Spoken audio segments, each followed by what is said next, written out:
Hello friends, welcome to Shikshashala. जैसा कि आपको पता है, हाल ही में DSSB ने junior engineer civil, section officer और असिस्टेंट इंजीनियर सिविल की बहुत सारी पोस्ट के लिए वैकेंसी अनाउंस की है।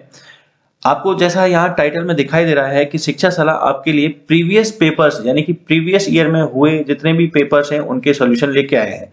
और इसमें भी स्पेशली अगर बात की जाए तो यहाँ पर हमने क्वेश्चंस को सब्जेक्ट वाइज सेलेक्ट किया है। मतलब पेपर्स में हर सब्जेक्ट से क्वेश्चन आया हुआ है।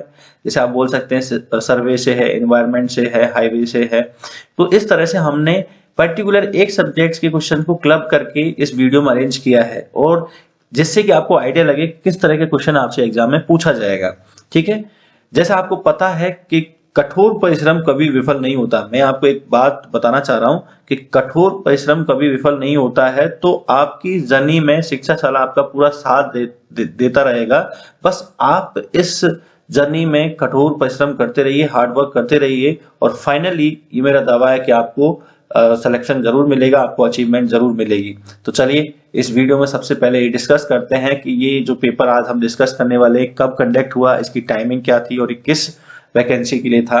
तो टेस्ट डेट है 30 अक्टूबर 2019 और इसका जो टाइमिंग था ये था 4:30 PM टू 6:30 PM। ठीक है, ये सब्जेक्ट की अगर बात की जाए तो सिविल के लिए है और पोस्ट है जूनियर इंजीनियर। नाउ इसमें जो स्पेशली हमने डिसिप्लिन लिया है वो है सर्वे। क्लियर? तो इसका फर्स्ट क्वेश्चन क्या है देखते हैं, इसको डिस्कस करते हैं। Now first question is, according to the theory of probability small errors tend to be more frequent than the large once.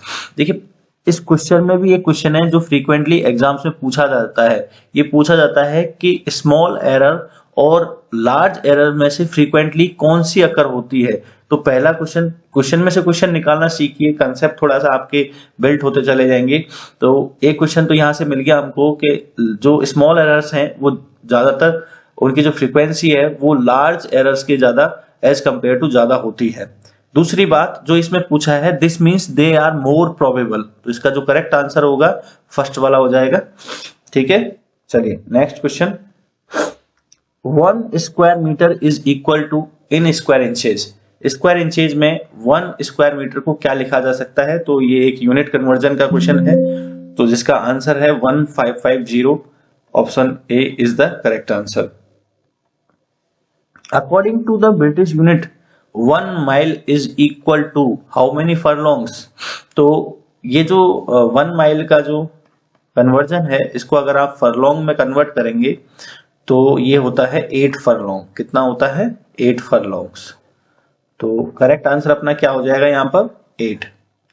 जो फर्स्ट ऑप्शन है ये हमारा करेक्ट हो जाएगा। चलिए नेक्स्ट क्वेश्चन की तरफ। Angular measurement of in the angular measurement of the centesimal system to circumference is equal to. यहां पर आपसे पूछा है कि टू सर्कमफेरेंस, सेंटिसिमल सिस्टम में 1 सर्कमफेरेंस, ग्रेड की बात की जा रही है, ऑप्शंस में ग्रेड लिखी हुई है। तो 1 circumference is equal to 400 grade. कितनी होती है? 400 ग्रेड। तो 2 सर्कमफेरेंस इज इक्वल टू कितना हो जाएगा? 2 into 400 दैट इज 800 ग्रेड। तो देखिए, अभी तक जितने भी आपने क्वेश्चन देखे हैं, 4-5 क्वेश्चन हमने डिस्कस किए हैं, इनमें आपको पता लगा होगा कि क्वेश्चंस जितने भी हैं ये सारे के सारे क्वेश्चन बेसिक्स से हैं। तो आपको उसी तरीके से तैयारी करनी है। पहले अपने बेसिक्स पे कमांड करनी है, जिससे आपका कोई भी बेसिक का क्वेश्चन गलत ना हो। इसके बाद में आपको एडवांस पे जाना है। चलिए, तो इसी सीक्वेंस में नेक्स्ट क्वेश्चन देखते हैं। According to the code of signal for ranging, जब भी हम चेनिंग करते हैं और रेंजिंग करते हैं तो रेंजिंग के टाइम पे हम कुछ सिग्नल्स देते हैं। जो फॉलोअर होता है, प्रीसीडर होता है, वो जितने भी पर्सन्स वहां काम करते हैं फील्ड में, अगर आपने इस एक्सपेरिमेंट को किया होगा या इस वर्क को किया होगा तो आपने देखा होगा कि कुछ, क्योंकि जो चेन है वो काफी बड़ी होती है और उसके अलोंग जब हम काम करते हैं तो हमको इशारों में काम करना होता है। तो यहाँ सिग्नल्स की बात की जाती है। वो सिग्नल क्या है? पहले सिग्नल को पढ़ते हैं। Both arms extended forward horizontally and the hands depressed briskly indicates. मतलब आपने क्या किया है? जो आर्म्स है उनको एक्सटेंड किया है, फॉरवर्ड किया है हॉरिजॉन्टली, एंड और उनको क्विकली नीचे की तरफ आपने डिप्रेस कर दिया। विस्कली का मतलब तेजी से। तो ये जो इंडिकेट करता है, ये जो सिग्नल है, ये करता है रॉड सेक्शन को फिक्स करना। तो fix the rod section. Clear? तो option 2 is the correct answer. 1 mile is equal to how many Gunter's chain? देखिए 1 mile is equal to 80 Gunter's chain. कितना? 80 Gunter's chain. So 1 mile is equal to 80 Gunter's chain. ढूंढिए answer क्या हो जाएगा यहाँ पर? First answer हो जाएगा। देखिए क्वेश्चन पढ़ने से पहले आप अपनी एफिशिएंसी चेक करने के लिए मुझसे पहले आंसर कीजिए, जिससे आपको पता लगे इसका क्या करेक्ट आंसर है। अभी थोड़ी देर पहले हमने एक क्वेश्चन पढ़ा था कि 1 mile is equal to 8 furlong, sorry 8 furlong. तो यहां हम दोनों को कोरिलेट करके कह सकते हैं कि 1 furlong is equal to 10 गंटर्स chain. तो ये भी एक इंपॉर्टेंट रिलेशनशिप है, पूछा जा सकता है, आपको आइडिया होना चाहिए इस बात का। Which of the following chain is mainly use for measuring the field in cadastral सर्वे? तो पहला क्वेश्चन, इस क्वेश्चन में से अगर क्वेश्चन निकालें तो ये कैडेस्ट्रल सर्वे बहुत पूछा जाता है, बहुत ही फेवरेट क्वेश्चन है, फ्रीक्वेंटली एग्जाम्स में आता रहता है। और कैडेस्ट्रल सर्वे प्रॉपर्टीज की बाउंड्री लाइन को सेटअप करने के लिए, बाउंड्री लाइंस को सेटअप करने के लिए कंडक्ट किया जाता है। और इसमें, इस सर्वे में जो हम चेन यूज करते हैं वो कहलाती है अपनी रेवेन्यू चेन। ठीक है, उसको हम क्या बोलते हैं? Revenue chain. तो इस क्वेश्चन का जो करेक्ट आंसर है वो है सेकंड। और इस क्वेश्चन में से जो क्वेश्चन निकल रहा है इंपॉर्टेंट क्वेश्चन, वो है कैडेस्ट्रल सर्वे के। व्हाट इज द कैडेस्ट्रल सर्वे? तो प्रॉपर्टीज की बाउंड्री लाइन को सेटअप करने के लिए हम कैडेस्ट्रल सर्वे कंडक्ट करते हैं। Now in chaining on uneven ground, if h is the difference in level and l is the length of slope, then horizontal distance d can be founded by। देखिए यहां इस तरह का ये एक slope है और यहाँ h जो है डिफरेंस दे रखा है, l आपसे इंक्लाइंड लेंथ दे रखी है और आपसे हॉरिजॉन्टल डिस्टेंस पूछी है। तो राइट एंगल ट्राइंगल का फॉर्मूला लगा के हम इस क्वेश्चन को आसानी से सॉल्व कर सकते हैं, very easy.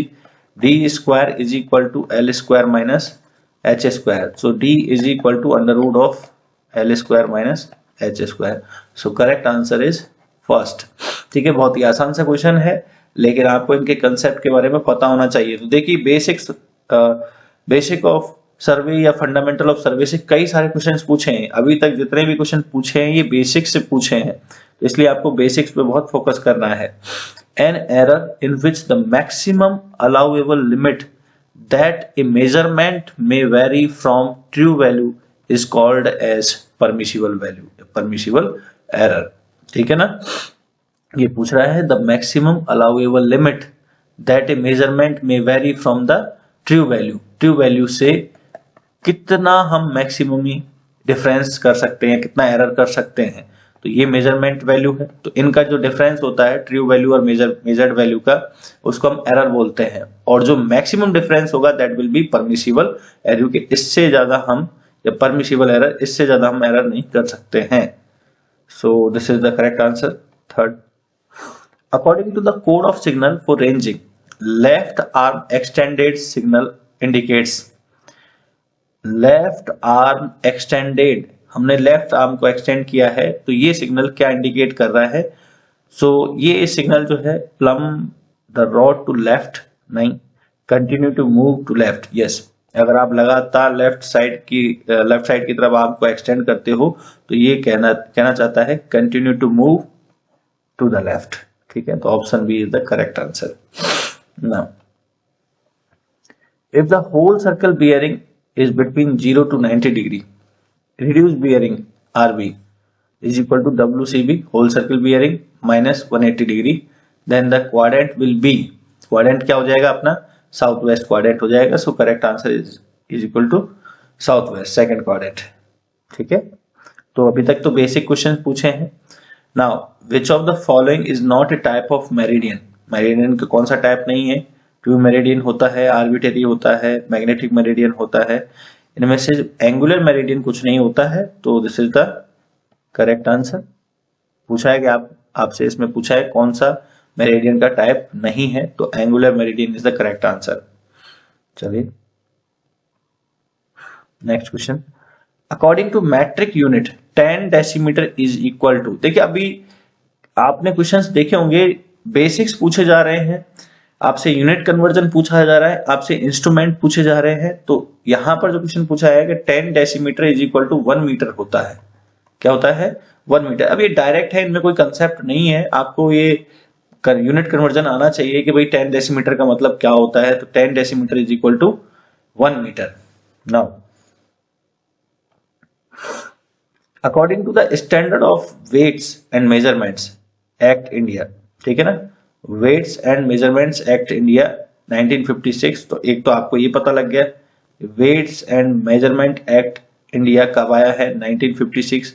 The unit of measurement of distance is, unit of measurement of distance is, अब यहां पर दो स्पेस रखें, this and this, centimetre and millimetre, metres and centimetres. तो इस एक्ट के अकॉर्डिंग, ठीक है ना, इस एक्ट के according weight and measurement act के अकॉर्डिंग जो मेजरमेंट हैं, डिस्टेंस की मेजरमेंट्स हैं, उनको हम मीटर्स एंड सेंटीमीटर्स में डिनोट करते हैं, ना ही सेंटीमीटर मिलीमीटर में, ना ही माइल्स किलोमीटर में, ना ही किलोमीटर मीटर्स में, मीटर एंड सेंटीमीटर में। So correct answer is second.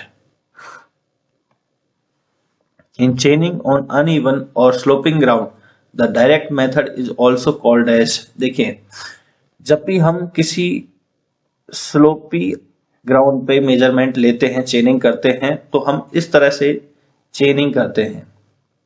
यहां हम फिर सॉरी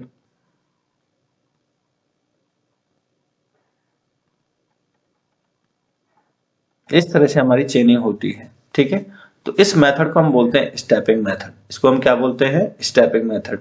तो हमारा जो करेक्ट आंसर होगा that is 4।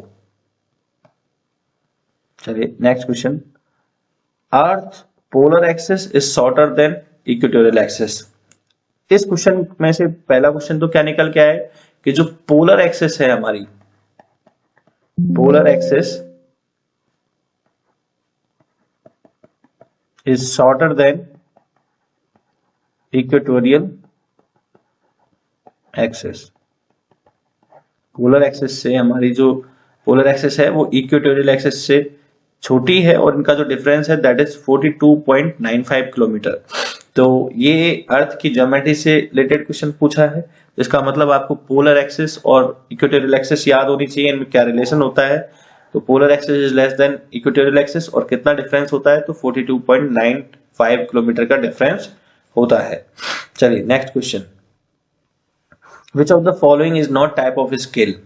Type of scale से क्वेश्चन पूछा है, तो हमको पता है कितने तरह के स्केल होते हैं। प्लेन स्केल होता है, वर्नियर स्केल होता है, स्केल ऑफ कॉर्ड होता है, डायगोनल स्केल होता है, लेकिन स्केल ऑफ चेन नहीं होता है। तो यहां पर करेक्ट आंसर हो जाएगा 1। Cumulative errors are also called as. देखिए क्यूमुलेटिव एरर्स जो है हमेशा एक ही पैटर्न को फॉलो करते हैं, प्लस है तो प्लस रहेंगी, माइनस है तो माइनस रहेंगी। ऐसा नहीं है कि प्लस माइनस माइनस इस तरह से रैंडमली कुछ भी आ रही हो। इन एरर्स को हम बोलते हैं जिनका साइन यानी कि जिनका पैटर्न फिक्स नहीं होता है, कभी ये पॉजिटिव है कभी ये नेगेटिव है। तो इस तरह के एरर्स को हम बोलते हैं एक्सीडेंटल एरर। क्या बोलते हैं इनको हम? एक्सीडेंटल एरर या कंपनसेटिंग एरर, ठीक है। और जो आपके एक फिक्स पैटर्न को फॉलो करती है, एक टाइम पे एक ही साइन शो करेंगी, कभी मतलब प्लस है किसी वर्क में, अगर ये प्लस है तो लगातार प्लस ही रहेंगी, या माइनस है तो माइनस ही रहेंगी। इसका मतलब ये किस तरह की एरर है? सिस्टमैटिक या क्यूमुलेटिव। तो इसका आंसर हो जाएगा आपका 4, systematic errors. The more experienced of the chainman remain at zero end और rear end of the chain is called as. मतलब जो जीरो एंड पर रहता है उसको हम क्या बोलते हैं? लीडर बोलते हैं, या फॉलोअर बोलते हैं, हैंडलर बोलते हैं, फिक्सर बोलते हैं। तो जीरो एंड पे जो रहता है, जो रियर एंड होता है, उसको हम बोलते हैं फॉलोअर, और जो आगे होता है उसको हम बोलते हैं, तो ये जीरो एंड है, यहाँ जीरो लिखा हुआ है, मान के चलिए 30 मीटर चेन है, तो इस तरह से, तो ये हो गया आपका लीडर। अगर आप इस तरह से सर्वे कर रहे हैं तो ये है लीडर, ये है फॉलोअर। तो करेक्ट आंसर है आपका this one, second option is correct.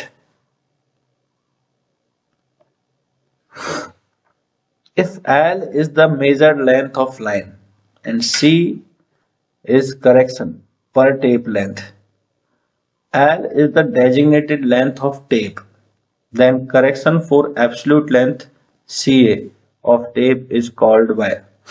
आपसे पूछा है, आपसे कहा है कि भाई जो L है ये हमारी मेजर्ड लेंथ है, ठीक है, and C is the correction पर टेप चेन है, ठीक है। तो हमको पहले ये कैलकुलेट करना है कि भाई को जो हमने टोटल लेंथ L कैलकुलेट की है, इसमें हमने इस तरह की डेजिग्नेटेड लेंथ जो L है, कितनी चेन्स हमने यूज, कितनी बार चेन्स को यूज किया है, n बार यूज किया है। सो n इज इक्वल टू कितना हो जाएगा, capital L upon small l, number of chains इतनी हो गई हमारे पास। मतलब इस लेंथ कैपिटल L लेंथ को मेजर करने में हमने स्मॉल l लेंथ की चेन को n बार यूज किया है। तो n कितना हो गया अपना, सॉरी ये चेन नहीं है, टेप है, तो टेप ले लेते हैं यहाँ पर। तो हमने टेप्स को n बार यूज किया है, सो l capital L upon small l, ये नंबर ऑफ टेप्स यूज्ड हो गया इस कैपिटल L लाइन की, L लेंथ की लाइन को मेजर करने में। अब आपसे पूछा है कि अगर करेक्शन पूछा जाए कि टोटल करेक्शन कितना होगा इस पूरी मेजर्ड लेंथ को करेक्ट करने के लिए, इतनी बार हमने टेप को यूज किया है। एक बार जब यूज कर रहे हैं तो उसमें हम करेक्शन अप्लाई कर रहे हैं कितना, C। एक बार टेप को यूज करने में हम करेक्शन C अप्लाई कर रहे हैं, तो इतनी बार जब टेप को यूज किया है तो टोटल करेक्शन कितना हो जाएगा हमारा, देखिए capital C, sorry capital C A is equal to n into small c। तो C A is equal to हो जाएगा हमारा C into capital L upon small l। So correct answer आपका third. Now this is all about this paper. तो इतने question या इस तरह के क्वेश्चन सर्वे से आए थे, तो आपको इससे एक आइडिया जरूर लगा होगा कि बेसिक्स से क्वेश्चन ज्यादा पूछा जाता है, ज्यादा डेप्थ में नहीं जाया जाता है। तो सबसे पहले आप अपनी बेसिक्स पे कमांड कीजिए और उसके बाद में आप एडवांस लेवल्स के क्वेश्चन को सॉल्व कीजिए। सो this is all about this paper, this video. So thank you so much, keep watching this.